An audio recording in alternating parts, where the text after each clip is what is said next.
Assalamualaikum warahmatullahi wabarakatuh. Waalaikumsalam warahmatullahi wabarakatuh.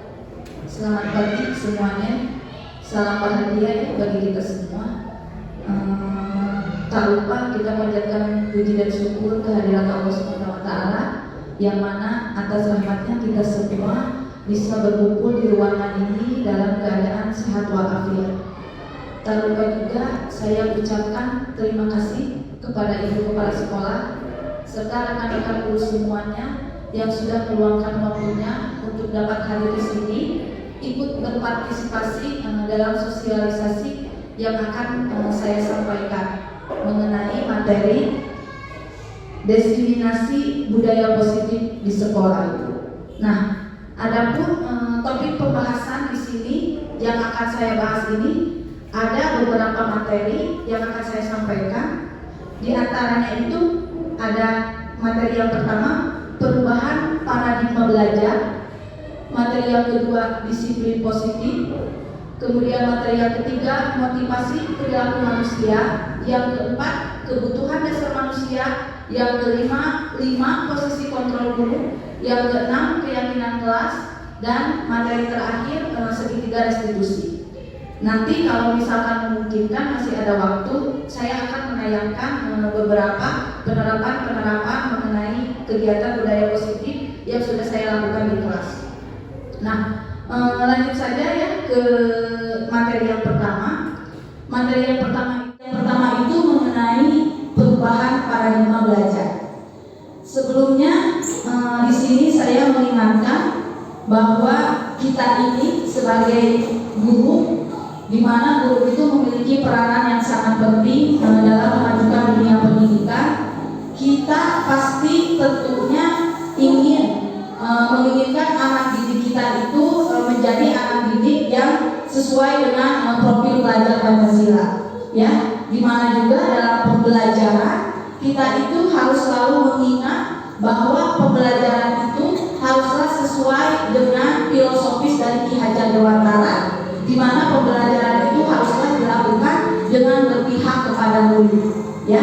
Nah, itu. Kemudian di sini juga KHD mengucapkan bahwa kita itu tidak bisa mencetak anak didik sesuai dengan keinginan kita, tetapi kita itu harus mengikuti keinginan anak didik kita, ya.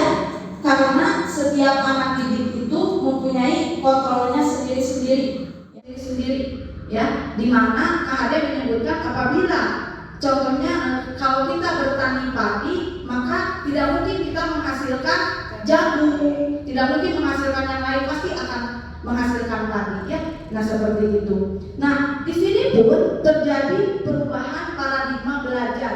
Dari yang tadinya paradigma belajar itu sesuai dengan stimulus respon, beralih atau berubah kepada pendekatan teori kontrol, di mana Stephen R. Covey pada tahun 1991 mengatakan bahwa bila kita ingin membuat kemajuan perlahan, sedikit-sedikit ubahlah sikap atau perilaku Anda.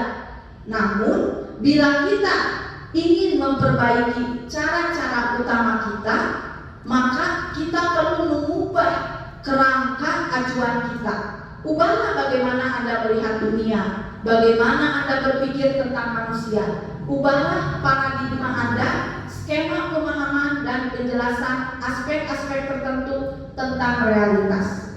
Nah, jadi di sini dikatakan bahwa kita kalau ingin merubah dunia, ubahlah pandangan kita terlebih dahulu.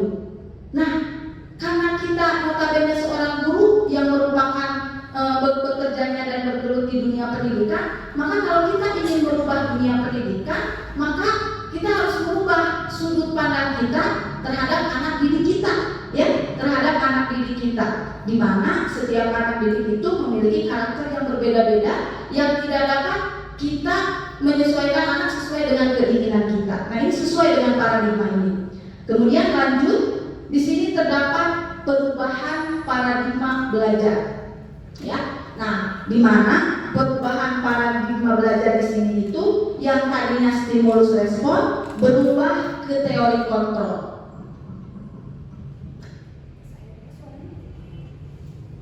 Nah ini stimulus respon yang pertama, realitas, kebutuhan kita sama, itu berdasarkan stimulus respon. Tetapi ternyata berdasarkan teori kontrol itu berbeda, bahwa realitas kebutuhan kita itu berbeda, ya.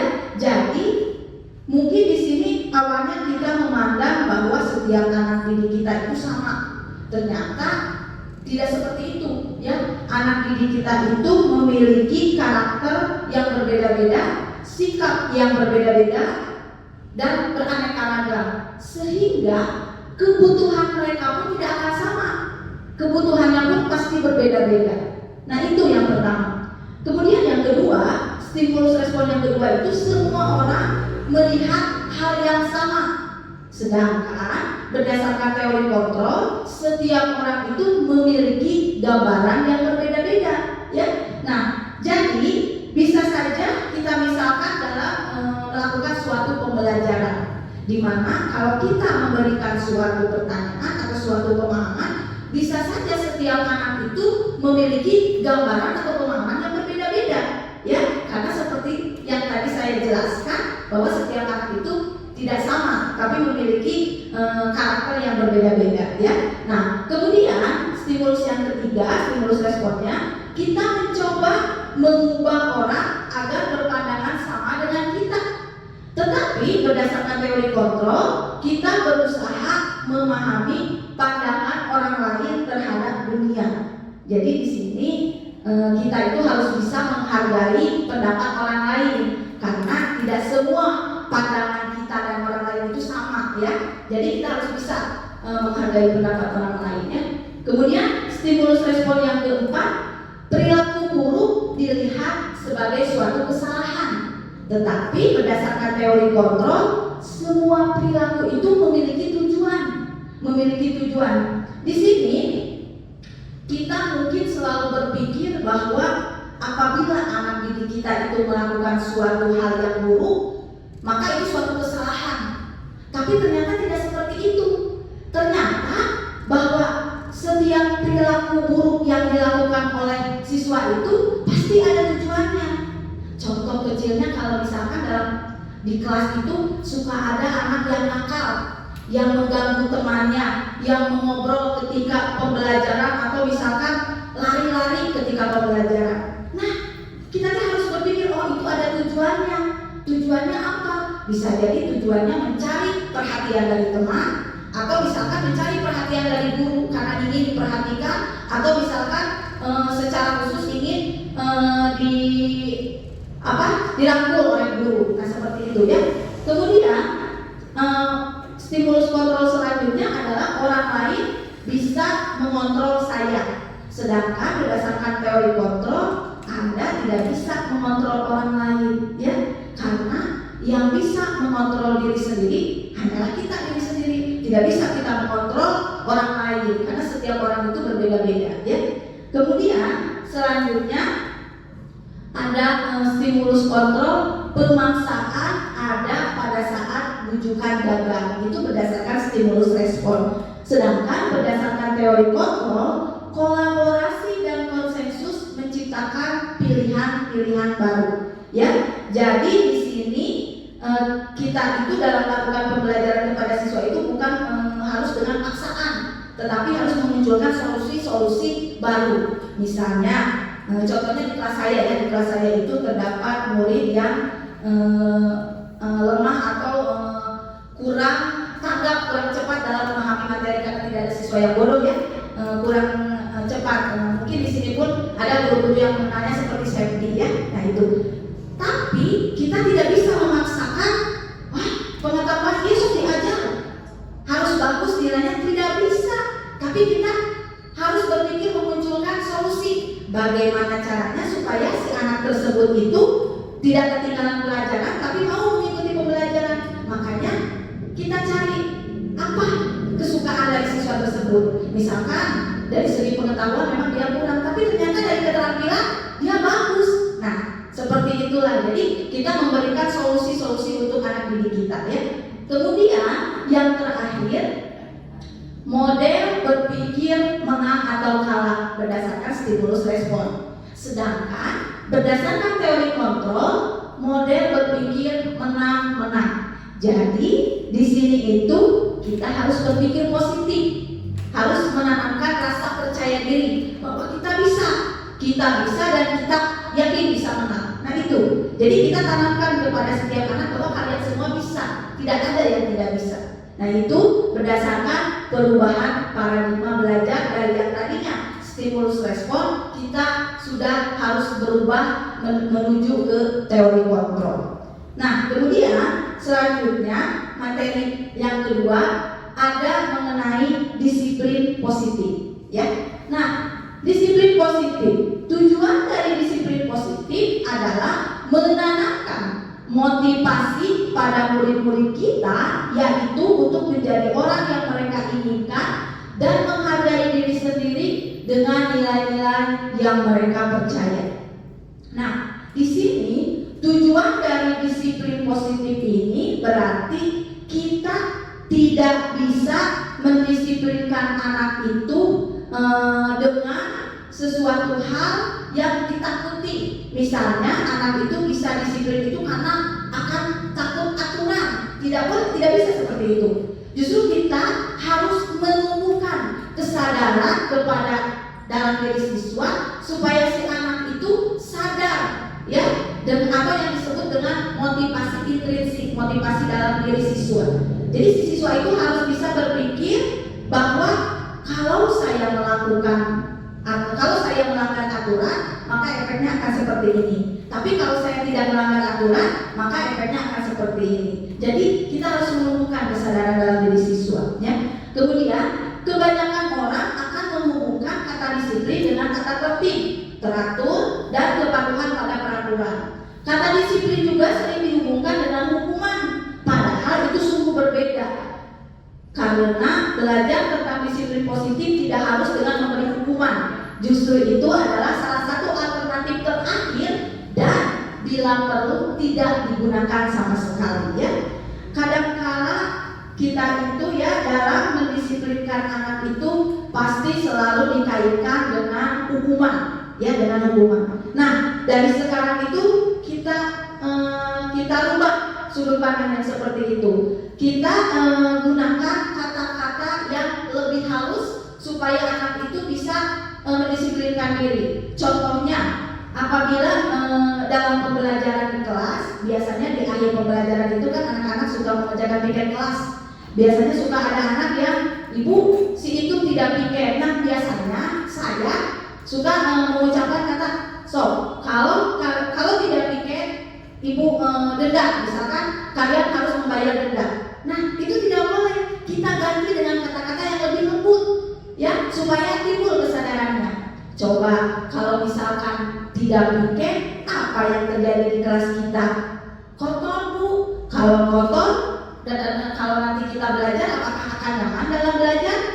Tidak, Bu. Iya, makanya harus piket. Jadi timbul dalam diri siswa, oh kalau tidak piket nanti kita belajar tidak nyaman. Jadi kita mengganti yang tadinya dari kata-kata negatif hukuman, kita rubah dengan memunculkan kesadaran anak dengan ganti dengan kata-kata yang positif atau yang lebih halus, ya. Nah itu.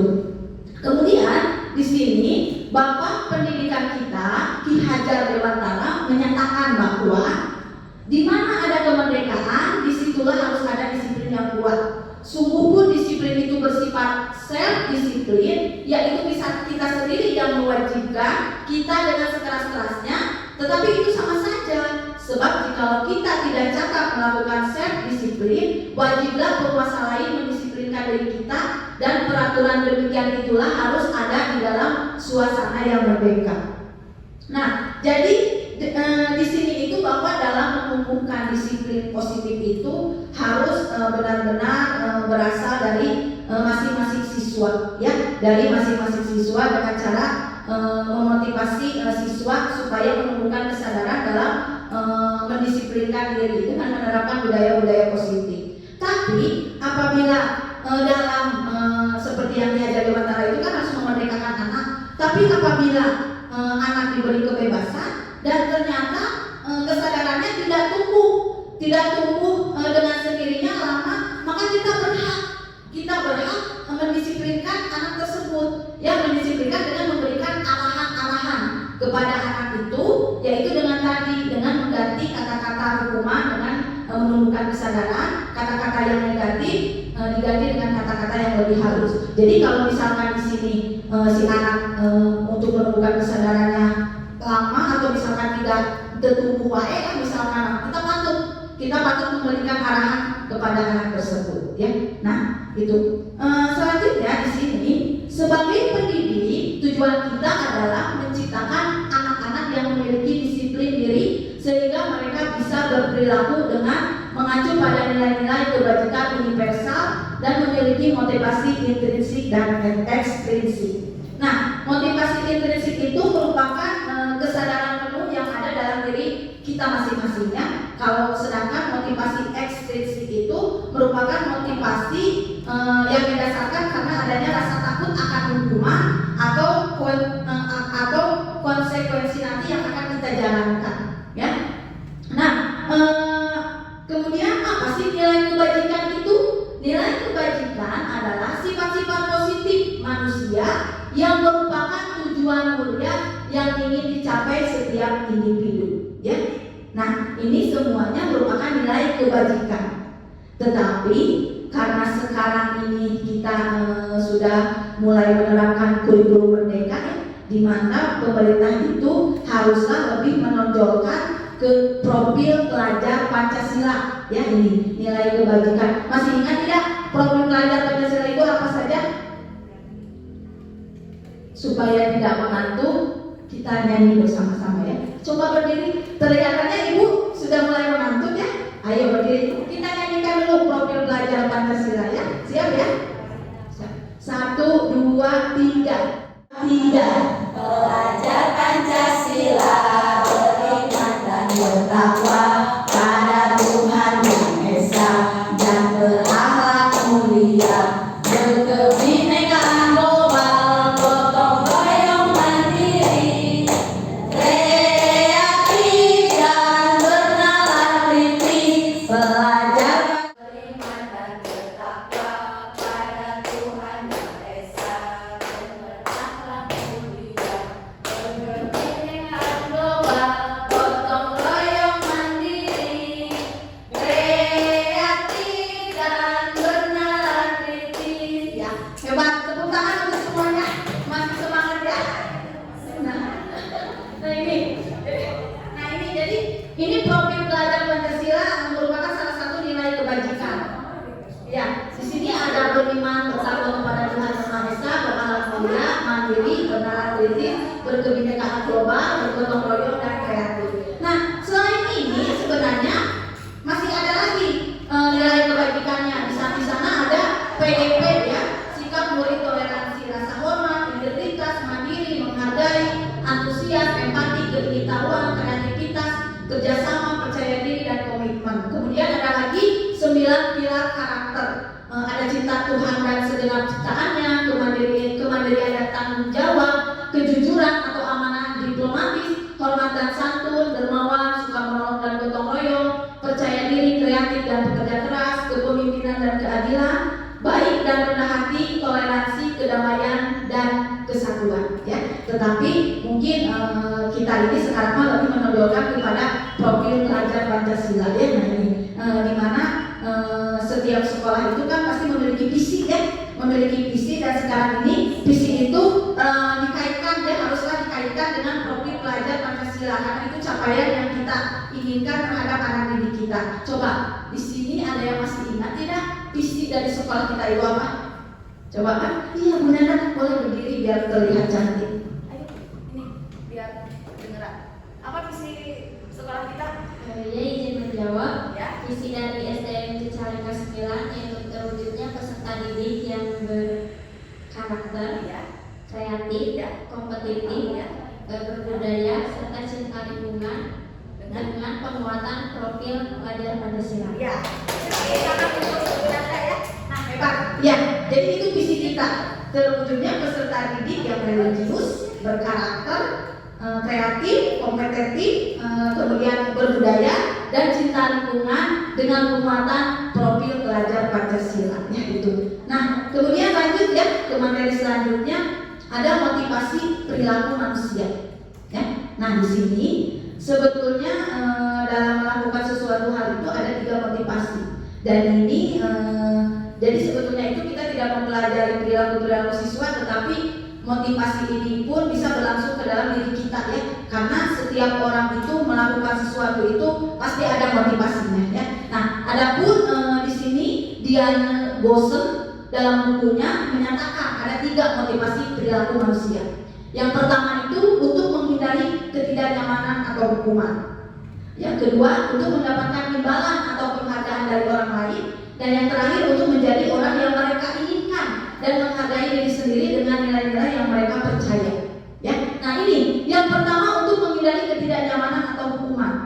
Mungkin di sini pernah kita lakukan, ya, di mana kita melakukan sesuatu itu karena takut akan hukuman atau misalkan karena ketidaknyamanan. Contoh saya di sini kan maksudnya pagi ya jam 7. Saya tidak bisa maksudnya seenaknya karena sudah ada aturan. Jadi sehingga saya tidak bisa, jadi saya melakukan kegiatan tersebut masuk pagi meskipun saya merasa tidak nyaman masuk pagi misalkan jam 7. Tapi karena saya takut dihukum, nah itu. Jadi kegiatan seperti itu tindakannya. Seperti contohnya siswa pun mungkin datang ke kelas ya jam 7 karena itu sudah aturan akan takut hukuman atau ketidaknyamanan. Nah itu. Kemudian yang kedua untuk mendapatkan imbalan atau penghargaan dari orang lain. Ada orang yang melakukan kegiatan tersebut untuk mendapatkan penghargaan atau imbalan dari orang lain. Seperti contohnya siswa datang ke sini tepat waktu, mungkin dia itu ada yang untuk mendapatkan misalkan penghargaan, misalkan pujian dari ibu gurunya, ya, nah seperti itu. Kemudian yang ketiga itu ada untuk menjadi orang yang mereka inginkan dan menghargai diri sendiri dengan nilai-nilai yang mereka percayai. Jadi di sini itu kita dalam melakukan sesuatu itu kita harus yakin bahwa itu merupakan memang tanggung jawab kita. Dimana contohnya tadi kita masuk sekolah itu tepat jam 7 itu tidak ada iming-iming karena takut hukuman, tidak ada karena menginginkan pujian dari orang lain, tidak, tapi karena benar-benar adanya menginginkan menghargai diri sendiri karena itu tanggung jawab kita. Tanggung jawab kita harus masuk pagi sehingga muncullah nilai-nilai yang mereka percayai. Contohnya murid-murid akan, oh ibu guru ini mah disiplin, berarti kita harus mengikutinya. Nah ini, coba dari ketiga motivasi itu berarti yang paling ideal yang sesuai dengan diri kita itu yang mana? Apakah motivasi yang pertama, yang kedua, ataukah yang ketiga? Coba tanya dalam diri sendiri itu. Yang ideal itu yang paling mana? Yang nomor mana coba? Yang ketiga, ya itu motivasi perilaku manusia yang paling ideal itu yang ketiga. Dimana kalau kita melakukan sesuatu itu kita jangan berharap mau imbalan atau pujian, bahkan kita tidak perlu takut akan hukuman atau ketidaknyamanan. Karena kalau kita mengerjakan sesuatu dari hati dengan rasa tanggung jawab, maka motivasi yang ketiga itu akan muncul dengan sendirinya. Jadi lebih membuat kita itu untuk melatih rasa tanggung jawab, ya. Nah itu. Kemudian selanjutnya sudah ke materi yang keempat ya. Materi yang keempat itu yaitu mengenai 5 kebutuhan dasar manusia, ya. 5 kebutuhan dasar manusia. Nah, di sini ternyata tugas kita bukan semata-mata hanya mengajar dan mengajar saja ya, tetapi di sini juga guru harus mengetahui apa sih yang murid kita butuhkan, ya, apa sih yang murid kita butuhkan.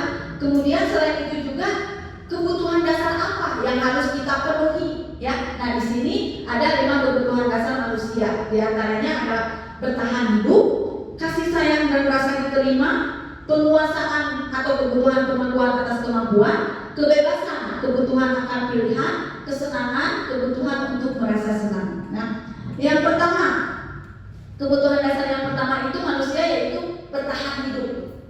Kalau bertahan hidup berarti jelas kebutuhan yang harus dipenuhi itu ada 3 kebutuhan pokok dasar manusia ya, yaitu kebutuhan akan makan, akan minum ya, akan tempat tinggal, dan kebutuhan akan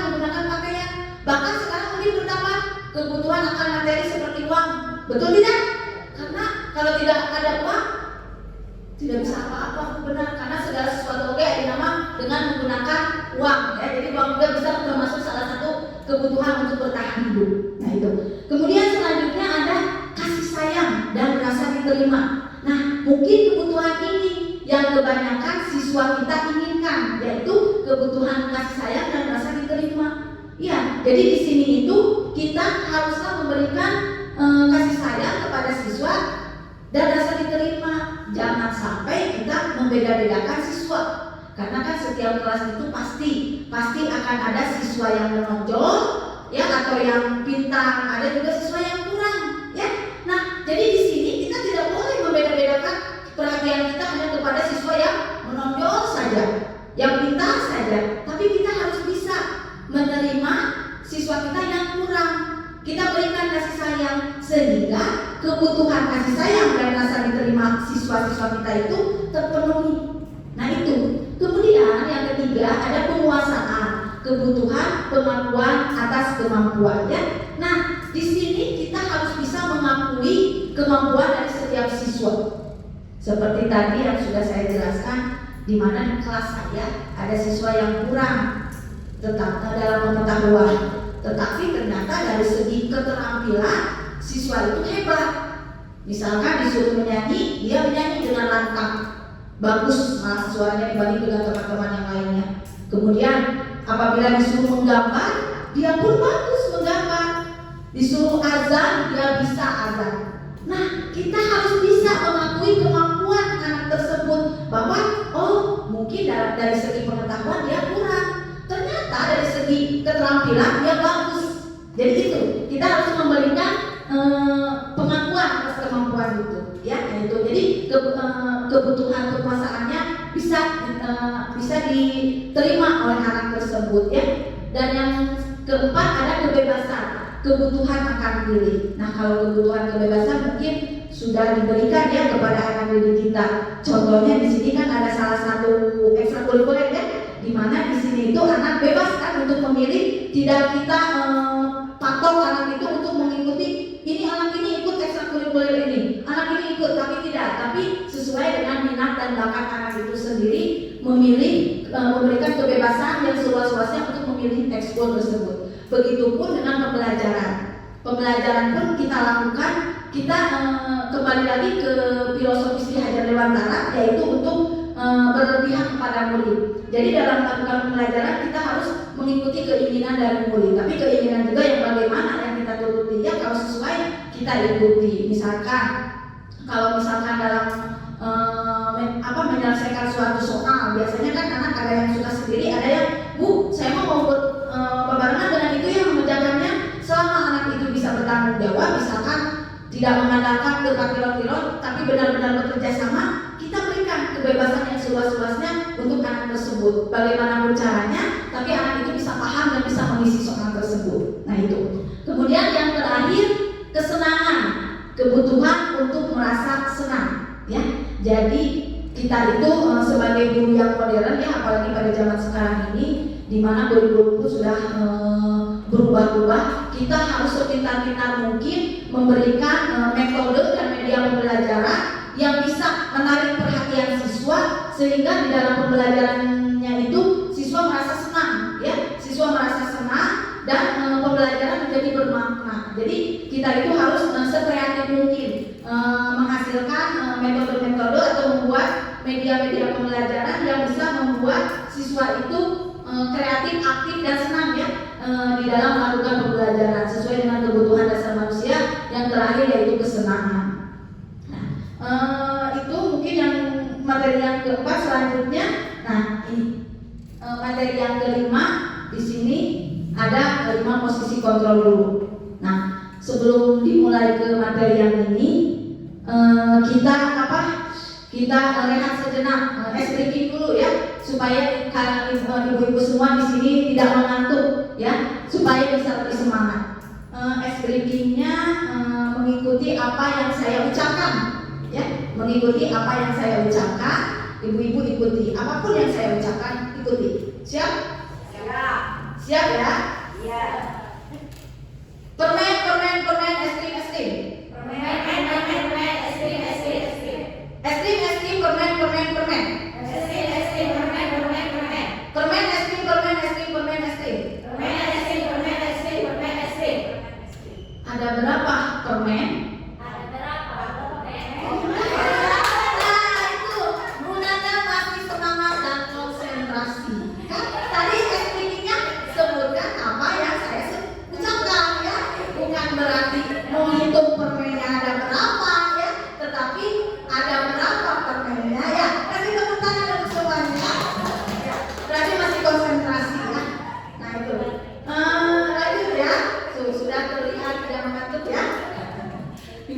sarjana. Selanjutnya kelima itu ada 5 posisi kontrol guru. Nah, ini merupakan materi yang sangat penting, mudah-mudahan bermanfaatnya bagi kita semua. Karena di dalam melakukan suatu pembelajaran itu, apalagi kita yang belajar di suatu lembaga sekolah, pasti akan ada yang namanya masalah ataupun kasus, pasti akan ada. Nah, jadi kita itu harus bisa memposisikan kontrol gurunya seperti ini ya. 5 posisi kontrol guru itu, yang pertama ada pembuku, kedua pembuat merasa bersalah, yang ketiga ada teman, yang keempat ada pemantau, yang kelima manajer. Ya, itu 5 posisi kontrol guru. Nah, di sini ada sebuah contoh kasus. Adik yang terlambat hadir di sekolah. Nah, ini kita di sini akan belajar memposisikan kelima posisi kontrol guru tersebut. Nah, kasusnya yaitu adik yang terlambat hadir di sekolah. Nah, ini ya. Yang pertama itu 5 posisi kontrol. Yang pertama ada penghukum, ya, penghukum di sini. Nada suara dalam penghukum itu tinggi. Bahasa tubuhnya mata melotot, tapi tidak keluar matanya, hanya melotot saja. Kemudian jari menunjuk-nunjuk menghardik, ya. Ucapannya masih seperti ini. Terlambat lagi, pasti terlambat lagi, selalu datang terlambat. Kapan bisa datang tepat waktu? Nah, itu kata-katanya masih seperti itu, karena marah. Kemudian tanyakan pada diri kita, bagaimana hasilnya apabila anak diperlakukan seperti itu? Ya, nah hasilnya kemungkinan murid marah dan mendendam. Memang murid akan mengikuti atau menuruti, tapi dalam hatinya mungkin anak akan mendendam, marah sehingga atau bersifat agresif. Bisa jadi sesudah kembali duduk atau kembali ke kelasnya, murid tersebut akan mencoret-coret buku atau meja tulisnya. Lebih buruk lagi apabila munculnya rasa dendam, di mana tinggalikeun mungkin pulang sekolah, guru yang tadi marahin saya akan saya kerjain. Misalkan contohnya di sini, misalkan kalau ada ibu guru yang membawa motor atau mobil bisa dikempeskeun sanksi bana, atau misalkan lebih parah lagi menggunakan benda-benda tajam atau yang lainnya. Nah, itu yang penghukum. Jadi di sini itu memang bagus ya, memang bagus penghukum, misalkan supaya anak itu jerak ya, tidak melakukannya lagi. Tapi efek nantinya akan seperti apa? Akan marah, mendendam di dalam hati seperti itu. Nah, jadi itu yang pertama sebagai penghukum, posisi kontrol guru. Kemudian bagaimana kalau kita memposisikan diri kita itu sebagai pembuat merasa bersalah? Pembuat merasa bersalah. Nadanya seperti ini, memelas, halus, sedih, bahasa tubuh merapat pada anak dan lesu. Kata-katanya masih seperti ini. Adik, kamu ini bagaimana ya? Kamu sudah berjanji dengan ibu tidak akan terlambat lagi. Kamu kenapa ya senang sekali mengecewakan ibu? Ibu benar-benar kecewa sekali. Nah, mungkin kata-katanya seperti itu, membuat merasa bersalah. Tetapi bagaimana hasilnya? Kita tanyakan pada diri kita. Hasilnya mungkin murid akan merasa bersalah, tetapi karena telah mengecewakan ibu gurunya, akan tetapi murid yang merasa bersalah itu akan berpikir bahwa dia itu menjadi orang yang gagal dan tidak sanggup membahagiakan orang lain. Kadang-kala sikap seperti ini lebih berbahaya. Jadi dari sikap penghukum, karena apa? Kalau penghukum tadi lebih emosi, jadi apa yang mereka tidak suka mereka lakukan meskipun di luar sekolah ataupun di luar yang lainnya ya. Tapi kalau si merasa bersalah hanya disimpan dalam hati, dan merasa kalau dia itu gagal, dia mengecewakan orang lain, jadi tidak bisa berbuat apa-apa, sehingga bisa saja sewaktu-waktu emosinya itu meledak, ya, emosi meledak. Ia lebih baik kalau emosinya keluar atau meledak, tapi kalau disimpan dalam hati akan menjadikan siswa kita itu bagaimana coba, ya? Jadi mungkin akan lebih menyakiti dirinya sendiri. Nah, itu si pembuat merasa bersalah ini lebih bahaya daripada si penghukum, ya. Nah, kemudian selanjutnya kita memposisikan diri kita itu sebagai teman. Nah, mungkin di sini kita berpikir bahwa ini merupakan posisi kontrol yang paling bagus, karena kita itu bisa berteman dengan anak didik kita. Bahkan saya pun waktu belajar tentang 5 posisi kontrol ini berpikiran, oh menjadi teman, karena kan dengan anak kalau menjadi teman itu bisa lebih akrab, bisa lebih tahu apa yang mereka maunya. Tapi ternyata coba kita baca ya, nada suara ramah, akrab dan bercanda, bahasa tubuh merapat pada murid, mata dan senyum jenaka. Kata-katanya seperti ini. Adik, ayolah, bagaimana sih kamu? Kemarin kamu sudah janji ke bapak bukan? Kenapa terlambat lagi? Sambil tertawa ringan. Ya sudah, tidak apa-apa. Duduk dulu sana. Nanti Pak Guru bantu kamu ini. Sambil senyum-senyum seperti itu. Tapi bagaimana hasilnya? Ternyata kalau kita menerapkan posisi kontrol sebagai teman, murid akan merasa senang dan akrab dengan guru. Akan tetapi ini termasuk dampak yang positifnya ya. Dampak positifnya si murid akrab dengan guru. Tetapi di sisi negatifnya, murid akan menjadi lebih tergantung kepada guru itu. Jadi bila ada masalah, murid itu akan merasa bisa mengandalkan guru itu, karena itu kan sudah seperti teman bagi saya.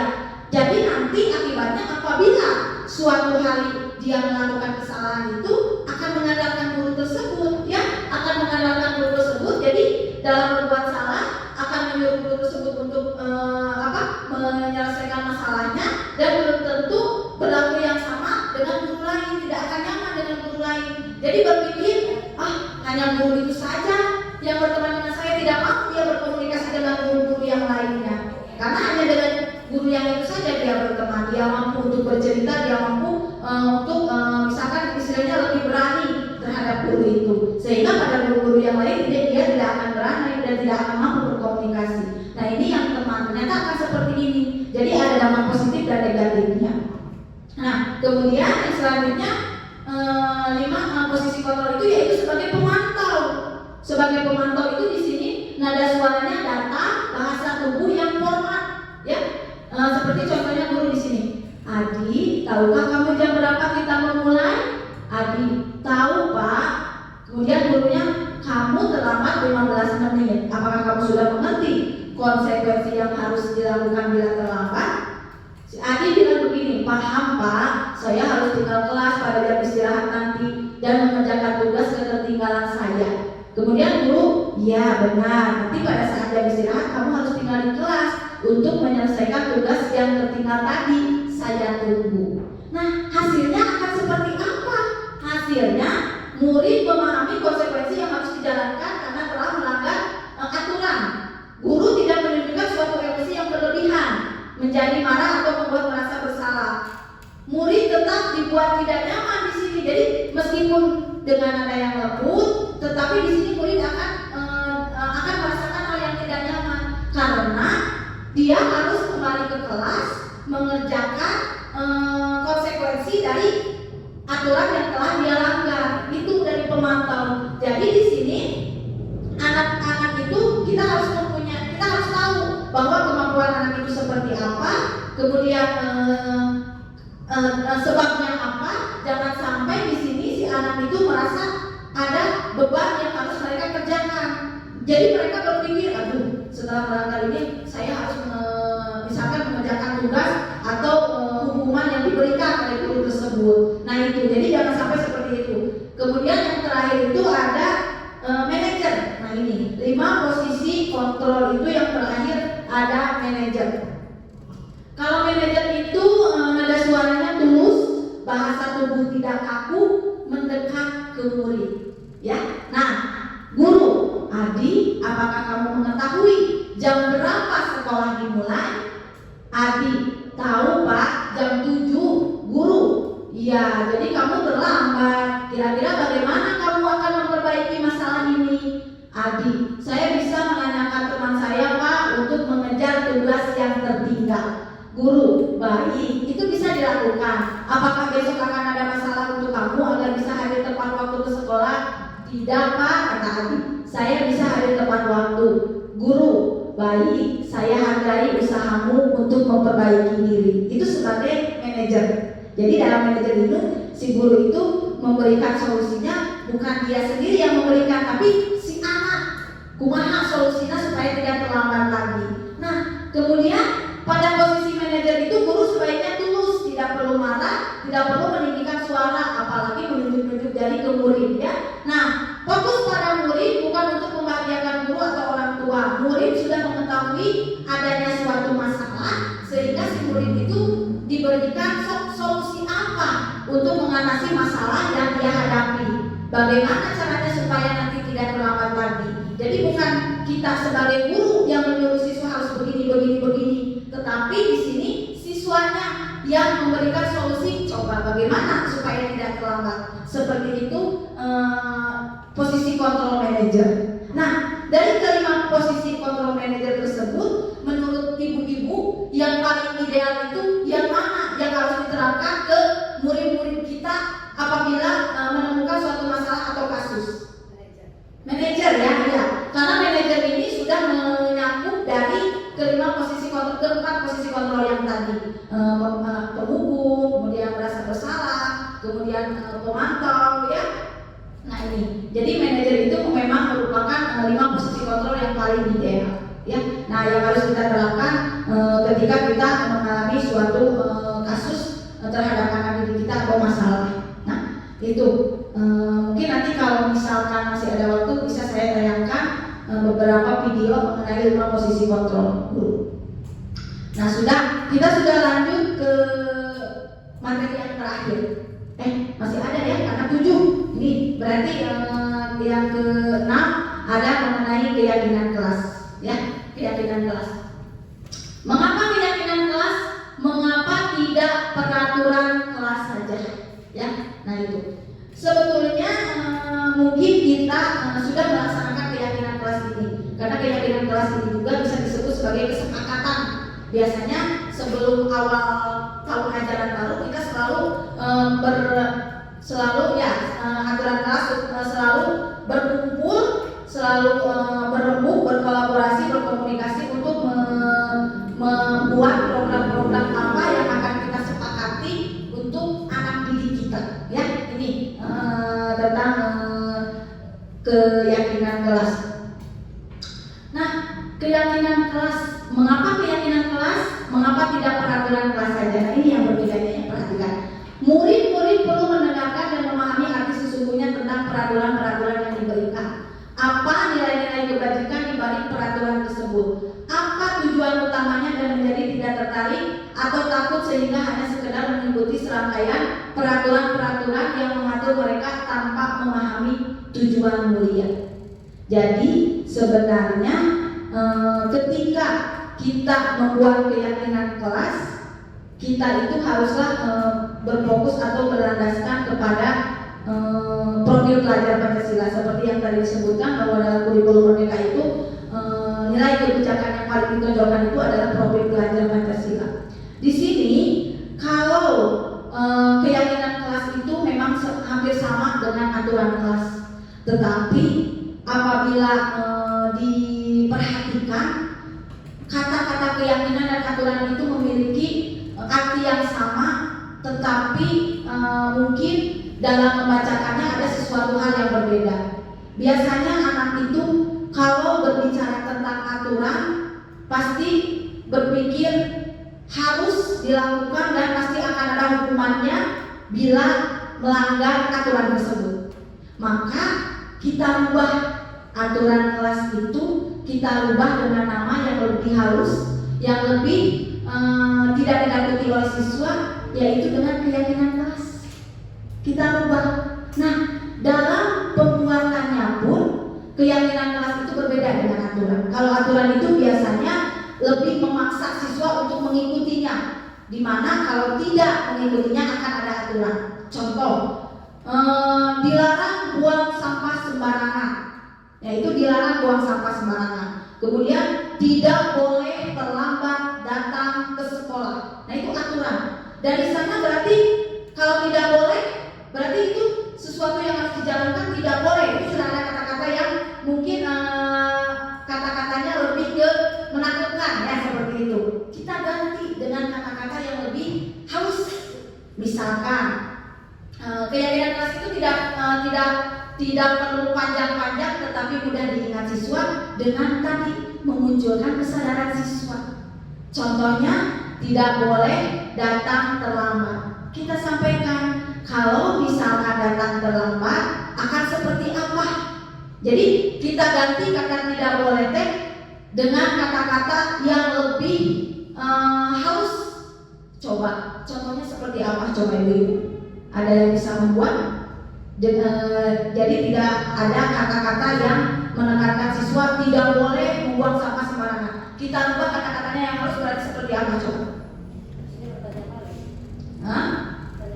Apakah waktu tidak? Ya, Bisa buang sampah sembarangan. Nah, bisa seperti itu. Iya. Jadi kata-katanya kalau membuang sampah sembarangan, bagaimana yang akan terjadi? Nah, misalkan akan kotor. Kalau kotor nanti akan banyak lalat. Kemudian kalau misalkan ada lalat akan menimbulkan penyakit. Nah, jadi lebih memunculkan kesadaran siswa akan adanya keyakinan kelas. Oh, jadi siswa itu harus belajar tanggung jawab. Jadi memang hampir sama kata-katanya, tidak boleh buang sampah sembarangan. Itu pun sama. Pada intinya tidak boleh buang sampah sembarangan, tapi menggunakan kata-katanya halus. Kalau kita membuang sampah sembarangan, apa yang akan terjadi? Misalkan akan banyak sampah, akan kotor. Misalkan kalau kotor nanti lalat akan datang, akan mengakibatkan apa? Penyakit. Nah, seperti itu. Jadi keyakinan kelas itu tidak usah banyak-banyak. Kemudian tidak boleh berkelahi di dalam kelas. Nah, kita ganti dengan kata-kata yang lebih halus. Ya, kalau berkelahi di dalam kelas itu akan mengakibatkan apa? Kemudian apakah itu merugikan bagi kita? Ya, dengan kata-kata yang seperti itu, yang lebih halus kata-katanya. Dan itu dibuatnya oleh siswa. Ya, jadi kita hanya menjadi pemantau saja. Coba apa yang siswa inginkan dalam keyakinan kelas, apa yang siswa inginkan? Tapi dengan catatan nanti itu harus diikuti, karena itu mereka yang membuat, maka harus mereka ikuti sehingga muncullah tanggung jawab siswa terhadap keyakinan kelas yang dibuat. Ya, nah nilai kewajiban menjadi landasan dalam membuat suatu keyakinan sekolah atau kelas. Ya, seperti tadi yang saya sebutkan, tidak terlepas dari yang namanya profil belajar Pancasila. Karena acuan kita, apalagi di kurikulum merdeka itu, nilai kebajikan yang lebih ditonjolkannya itu yaitu mengenai profil belajar Pancasila. Nah, itu mengenai keyakinan kelas ya. Nah, kemudian di sini ada tahapan menciptakan program kebajikan. Lihat daftar kebajikan yang telah disusun bersama. Tentukan nilai-nilai kebajikan yang ingin dijadikan perhatian utama di sekolah Anda. Curah pendapat dalam kelompok. Sempurnakan beberapa daftar nilai-nilai kebajikan yang utama. Bahas kembali dalam kelompok utama. Nah, kalau bisa buatlah poster atau muat di sosial media. Karena sekarang ini sudah canggih-canggih, sudah modern, sudah ada Instagram gitu ya. Jadi kalau misalkan kita membuat suatu keyakinan kelas atau keyakinan sekolah pun kita bisa tempel di atau kita bisa share ke Instagram ya, supaya semua orang bisa melihat ya. Nah, begitu. Ini tahapan menciptakan program kebajikan. Kemudian di sini, nah ini di sini. Kembali lagi prosedur pembentukan keyakinan sekolah atau kelas. Nah, ini ada contohnya ya. 1. Mempersilahkan warga sekolah atau murid-murid di sekolah kelas untuk bercurah pendapat tentang peraturan yang perlu disepakati. Jadi seperti contoh kemarin, saya sudah menerapkan keyakinan kelas kepada anak didik saya di kelas 5. Saya buat mereka menjadi beberapa kelompok, di mana setiap kelompok itu tuliskan apa saja keyakinan kelas yang akan mereka buat. Kemudian nanti kita pilih-pilih mau keyakinan kelas mana yang kita sepakati. Karena keyakinan kelas itu tidak apa-apa, tidak terlalu banyak juga ya, sedikit juga, tapi anak-anak benar-benar harus menjalankan keyakinan kelas tersebut. Kemudian yang kedua, mencatat semua masukan-masukan para murid atau warga sekolah di papan tulis atau di kertas besar, di mana semua anggota kelas warga sekolah bisa melihat hasil curah pendapat. Kemarin saya menempelnya di kertas karton, kemudian di kertas lipat yang kecil, kemudian ditempel, sehingga sewaktu-waktu apabila ada anak yang lupa akan keyakinan kelas, mereka bisa melihat dan menjalankannya ya. Kemudian yang contohnya yang ketiga dulu ya, susunan keyakinan kelas sesuai prosedur pembentukan keyakinan sekolah atau kelas. Gantilah kalimat-kalimat dalam bentuk negatif menjadi positif. Contohnya itu, kalimat negatifnya jangan berlari di kelas atau koridor.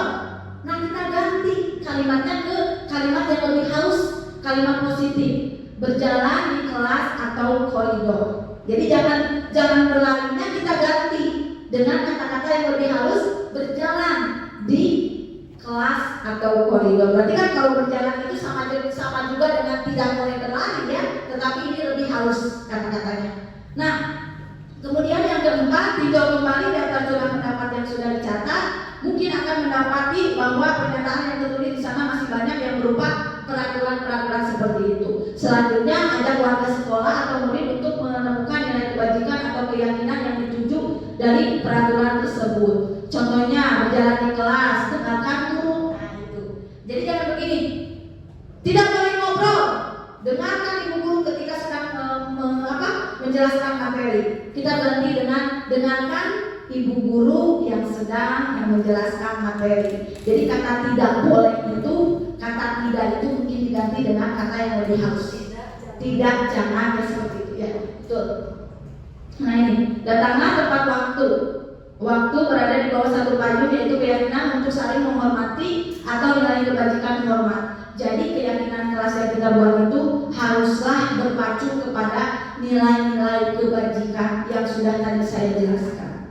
Ya, nah itu. Selanjutnya di sini ada yang kelima, tinjau ulang keyakinan sekolah atau kelas secara bersama-sama.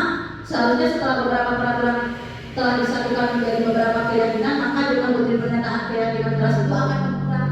Jadi kalau kita siswa itu membuat semuanya, kita rangkum, kita jadikan menjadi 2 atau 3 atau sampai 7 prinsip keyakinan bila mana terlalu banyak, maka akan sulit untuk melakukannya. Jadi keyakinan kelas itu sedikit juga tidak apa-apa, tetapi harus diikuti oleh setiap warga kelasnya, melatih rasa tanggung jawab. Kemudian yang keenam, setelah keyakinan sekolah atau kelas selesai dibuat, maka semua warga dipersilakan meninjau ulang, menyetujui, menandatangani, termasuk guru dan semua warga atau murid ya, yang ada di sekolah. Berarti itu menandakan bahwa keyakinan kelas yang dibuat itu sudah disepakati bersama.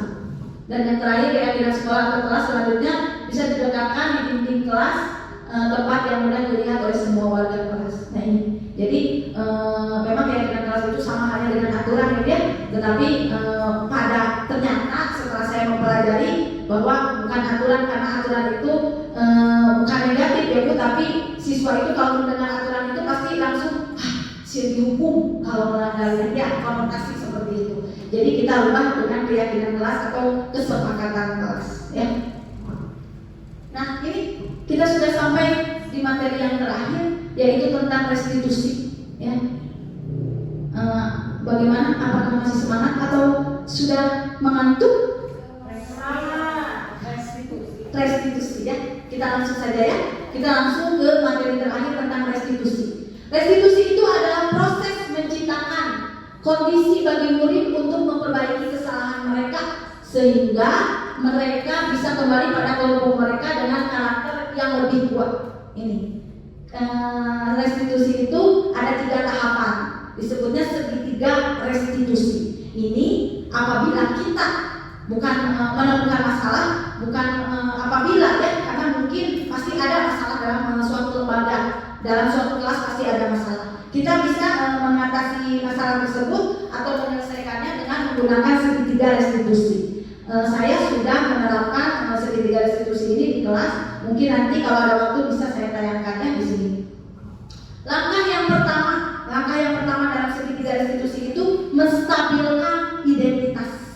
Ya, jadi apabila ada suatu kasus atau masalah, kita itu tidak boleh langsung menjudge anak ini salah, tidak boleh langsung menjudge kamu mah hukuman, pokoknya harus beri hukuman karena kamu sudah berkelahi. Tapi kita harus tahu dulu tahapan-tahapannya seperti apa faktor-faktor atau hal yang mendasari si anak itu melakukan seperti itu ya. Yang pertama itu menstabilkan identitas. Bagian dasar dari segitiga bertujuan untuk mengubah identitas anak dari orang yang gagal karena mereka melakukan kesalahan menjadi orang yang sukses. Ada yang melanggar peraturan karena sedang mencari perhatian adalah anak yang sedang mengalami kegagalan. kalau kita mengkritik dia, maka akan tetap membuatnya dalam posisi gagal. Nah itu. Jadi harus bagaimana? Nah kita gunakan kalimat-kalimat yang bisa membuat anak itu berubah dari yang gagal menjadi yang sukses. Contohnya, kalau misalkan anak-anak itu ada yang berkelahi, kita panggil anak tersebut. Kita gunakan kalimat-kalimat yang sesuai dengan tahapan ini. Misalkan berbuat salah itu tidak apa-apa. Misalkan bertengkar, kita panggil, kamu sudah berbuat salah, sudah bertengkar. Berbuat salah itu tidak apa-apa, ya. Atau misalkan tidak ada manusia yang sempurna, pasti akan mengalami atau melakukan suatu kesalahan, betul ya? Nah, kemudian saya juga pernah melakukan kesalahan seperti itu. Misalkan kalau kita memanggil murid, bisa ibu juga pernah melakukan kesalahan seperti itu.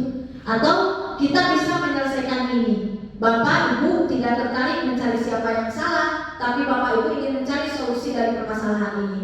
Kamu berhak merasa begitu. Apakah kamu sedang menjadi teman yang baik untuk dirimu sendiri? Jadi apabila misalkan ada kasus contohnya perkelahian, kita panggil anak tersebut, tapi jangan langsung kamu itu melakukan keributan misalkan ya, jangan langsung menjelas anak itu salah, tapi kita panggil. Tidak apa-apa, ibu pun pernah melakukan kesalahan itu, atau kita itu merupakan manusia yang biasa yang pasti pernah melakukan kesalahan. Nah ini menstabilkan identitas. Dari yang anak merasa saya sudah berkelahi, pasti akan seperti ini. Kita rubah dari yang gagal menjadi yang sukses. Kemudian yang kedua, validasi tindakan yang salah. Validasi tindakan yang salah itu setiap tindakan akan dilakukan dengan suatu tujuan, yaitu memenuhi kebutuhan dasar. Kalau kita memahami kebutuhan dasar apa yang mendasari sebuah tindakan, kita akan bisa menemukan cara-cara paling efektif untuk memenuhi kebutuhan tersebut. Setelah tadi kita tanya, kita melakukan pendekatan dengan kalimat-kalimat yang sudah tidak apa-apa, ibu juga pernah melakukannya. Kita lanjut ke validasi tindakan yang salah dengan kata-kata ini. Padahal kamu bisa melakukan yang lebih buruk dari ini ya, atau kamu pasti punya alasan mengapa melakukan hal itu. Kamu patut bangga pada dirimu sendiri karena kamu telah melindungi sesuatu yang penting buatmu. Jadi kalau misalkan ada yang bertengkar, kita panggil, tidak apa-apa. Misalkan bertengkar tidak apa-apa, itu hal yang manusiawi. Dimana kalau misalkan kita menemukan, kalau kita misalkan terpancing emosi, maka kita akan melakukan hal yang seperti itu, ya.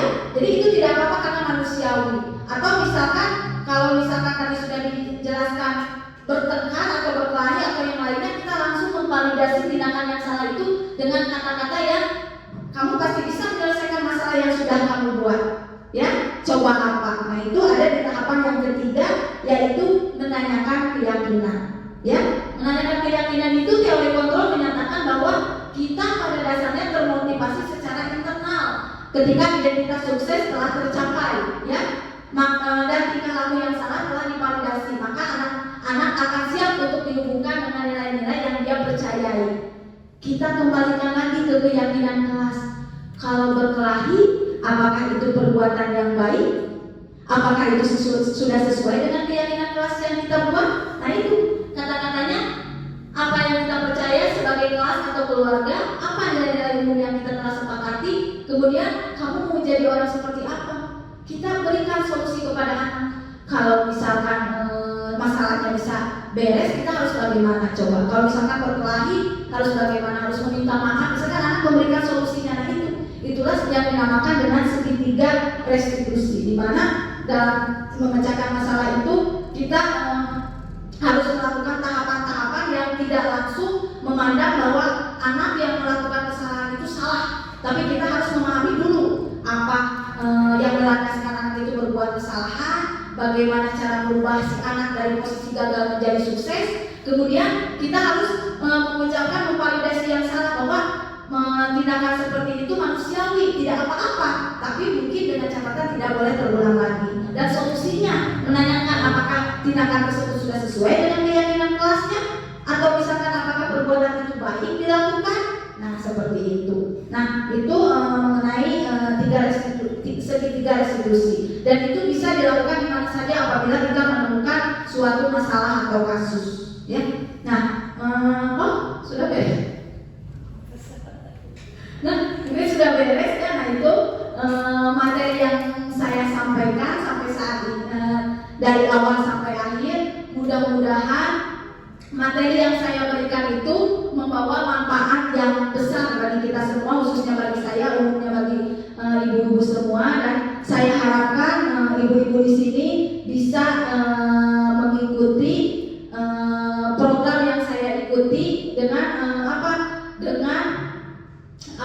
mengikuti jejak langkah, istilahnya seperti itu. Karena mengikuti program penggerak ini tidak seseram apa yang ibu-ibu bayangkan, apalagi ini yang masih muda. Kemudian Bu Nanda, Bu Eka, ayo kita jadikan sekolah kita ini menjadi sekolah yang mampu menggerakkan orang lain, ya. Ya, jangan berpikir lihat Ibu Santi oge liur, menipu kieu begitu, tapi ternyata setelah dijalani mah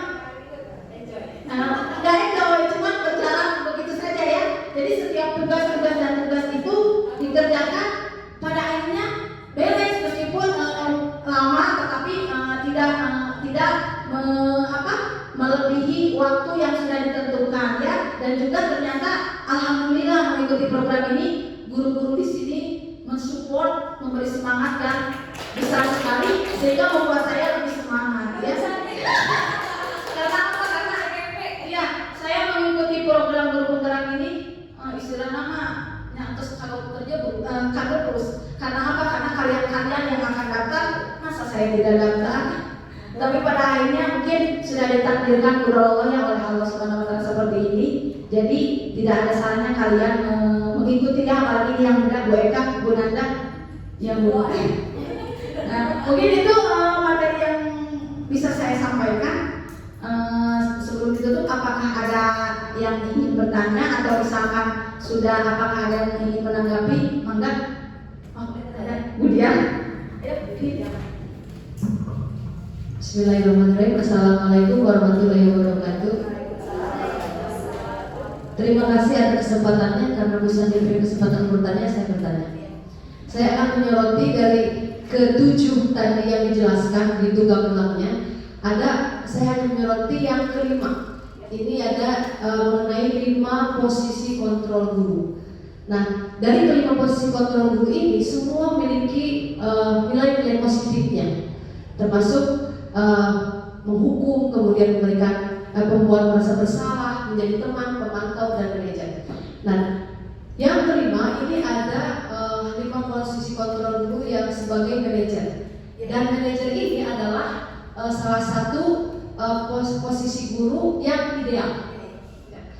Pertanyaannya, apabila ada suatu kasus anak, misalnya kalau tadi contohkan kesiangan, kalau misalnya contoh kasusnya di kelas saya sendiri, anak itu malas sekolah, saya sudah beberapa kali memberikan kontrol pada anak tersebut. Nah, bagaimana kalau pada posisi kontrol guru kita sebagai manajer, karena yang paling ideal tadi, anak tersebut tetap tidak berhasil. Maksudnya kita sebagai guru menerapkan hal itu tetap tidak berhasil. Nah, bagaimana solusinya sebagai manajer? Terima kasih. Assalamualaikum warahmatullahi wabarakatuh. Tepuk tangan untuk kemudian. Ya. Terima kasih atas pertanyaannya. Kalau berbicara tentang posisi kontrol itu memang 5 posisi kontrol itu harus kita kuasai, ya.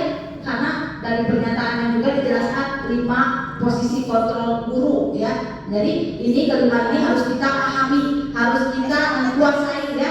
Tetapi seperti yang dijelaskan oleh Ki Hajar Dewantara, yaitu di mana dalam melakukan kita itu harus memerdekakan murid, ya. Kita itu harus memerdekakan murid, pembelajaran berpihak pada murid.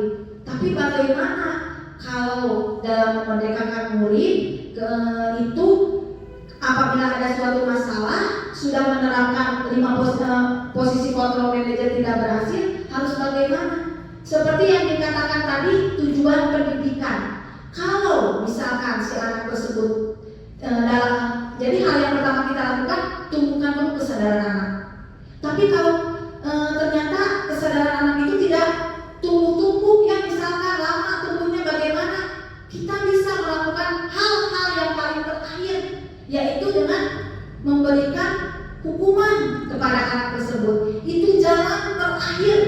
apabila dalam menyelesaikan masalah itu posisi kontrol ini tidak bisa diterapkan. Jadi bisa kita melakukan hukuman, tapi itu sudah menjadi hal yang paling terakhir. Jadi hal yang pertama kita lakukan, kita berusaha dulu. Kita berusaha dulu memberikan arahan-arahan kepada anak tersebut dengan mendisiplinkan diri, dengan melakukan, dengan menerapkan budaya-budaya positif kepada anak, menumbuhkan kesadaran anak dengan memotivasi intrinsik ya, memotivasi intrinsik. Karena di sini kan disebutkan kalau kita tidak bisa mendisiplinkan anak, maka harus ada lembaga yang mendisiplinkan anak tersebut. Karena kan kita lembaga kita itu sekolah kan. Jadi kalau misalkan tidak bisa disiplinkan anak itu, kita bisa mendisiplinkan anak, ya, mendisiplinkan anak dengan cara yang tadi. Tidak apa-apa kita memberikan hukuman tersebut karena itu sudah menjadi hal yang paling mentok istilahnya dilakukan. Karena dengan kelima posisi kontrol ini sudah dilakukan, tetapi si anak itu masih seperti itu. Jadi tidak apa-apa kita memberikan hukuman, ya. Kita memberikan hukuman dengan cara supaya si anak tersebut disiplin karena sesuai dengan pemikiran tadi yang saya sebutkan, tujuan budaya positif itu mendisiplinkan anak. Tapi kalau anak masih seperti itu tidak apa-apa. Kita lakukan, kita berikan hukuman supaya si anak itu jerah dan supaya anak itu mau berubah dan mau melakukan hal-hal yang bisa mendisiplinkan dirinya itu. Nah mungkin seperti itu, ya. Oh ya, bisa ditambahkan oleh Ibu Haji. Bismillahirrahmanirrahim. Assalamualaikum warahmatullahi wabarakatuh. Menanggapi apa yang telah dijelaskan oleh Ibu Santi dan atas pertanyaan Ibu Dian tadi, dalam situasi ini kita selaku guru bakal dan terus mengalami hal yang serupa sesuai dengan dasarnya anak yang datang ke sekolah itu beragam. Di sekolah harus diperlakukan sama dengan tujuan pendidikan yang itu adalah merdeka anak-anak belajarnya, tetapi dengan acuan juga harus begini dan harus begini. Dengan sifat yang itu, 5 posisi kontrol guru yang tadi dijelaskan ke-1, ke-2, ke-3, dan ke-4 itu merupakan hal yang tidak diperbolehkan. Tapi yang kelima merupakan satu hal yang boleh kita lakukan karena itu yang terbaik di dalam situasinya. Tetapi yang pada akhirnya barusan kembali lagi itu adalah ke yang pertama, manakala itu sudah mentok dilakukan oleh kita semua. Jadi pada dasarnya teori yang kita pelajari, teori yang kita dapatkan tetap harus disesuaikan dengan situasi dan kondisi sekolah dan potensi masing-masing sekolah. Contoh di kelas 3 itu beragam sekali karakter yang ada pada siswa. Yang satu karakternya emosional, yang satu karakternya pemalas, yang satu karakternya selalu berbohong, yang satu karakternya selalu penyerang, yang satu karakternya lagi selalu caper. Nah itu membuat guru semakin bingung untuk menyikapinya. Tapi dengan semua yang dijelaskan tadi oleh Ibu Santi, mudah-mudahan kita itu bisa menerapkan teori demi teori yang kita pelajari sehingga kita tidak menjadi bingung lagi apa itu kurikulum merdeka dengan catatan profil pelajar Pancasilanya itu. Alhamdulillah kelas 3 sudah hafal semua. Itu lagunya.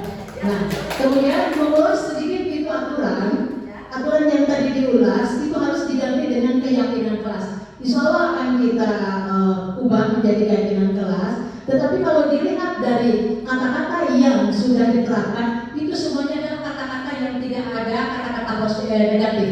Semua itu positif. Tentang tepat waktu ke sekolah, tidak memakai tidak. Ya. Jadi itu semua hasil dari kita musyawarah siswa kelas 3 dengan guru dan dengan orang tua waktu itu. Alhamdulillah itu sudah bisa dilaksanakan. Kemudian untuk saran Ibu Nanda, Ibu Eka, cobalah giat untuk mengikuti jejak langkahnya Ibu Santi. Kalau kemudian itu harus sudah maju ke depan karena sudah menunggu nanti untuk jadi calon pemimpin setelah ini maju lagi. Itu mungkin tanggapan yang bisa saya sampaikan di sini. Mudah-mudahan semuanya lancar dan berkah dari Allah Subhanahu wa taala. Terima kasih. Assalamualaikum warahmatullahi wabarakatuh. Tepuk tangan untuk kita semua di sini. Alhamdulillah ya. Nah mungkin betul sekali apa yang dikatakan oleh Ibu, karena memang segala sesuatu itu harus kembali lagi ke situasi dan kondisi ya. Karena memang waktu belajar pun saya berpikirnya yang paling tepat kita sebagai pendidik itu mungkin teorinya sebagai teman ya, karena memposisikan sebagai teman itu bisa lebih akrab atau yang lainnya, tapi ternyata setelah mempelajarinya ternyata seperti ini. Tapi kembali lagi ya ke kondisi dan situasi itu. Nah mungkin untuk materi sudah cukup ya, karena tidak ada yang bertanya, saya saja yang bertanya, boleh? Boleh ya?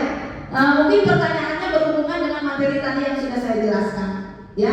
Pertanyaannya, kalau dalam memecahkan suatu masalah itu kan kita bisa menggunakan segitiga restitusi. Ada yang masih ingat tahapan-tahapan dari segitiga restitusi itu apa saja? Coba, siapa yang mau menjawab? Oh ya, boleh Kak.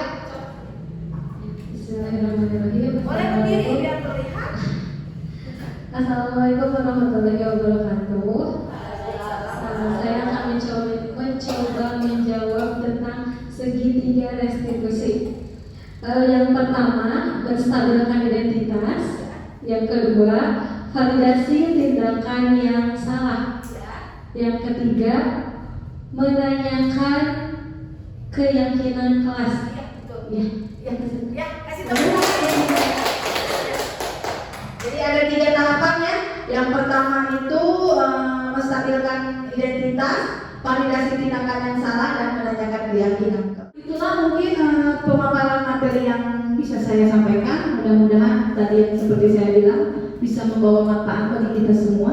Terima kasih atas partisipasi ibu-ibu semuanya yang sudah mendukung saya sehingga terlaksananya kegiatan sosialisasi ini. Tidak banyak yang bisa saya katakan, hanya alhamdulillah, terima kasih saya memiliki rekan kerja yang begitu hebat sekali. Mohon maaf apabila ada salah-salah kata. Wabillahi taufiq wal hidayah. Wassalamualaikum warahmatullahi wabarakatuh.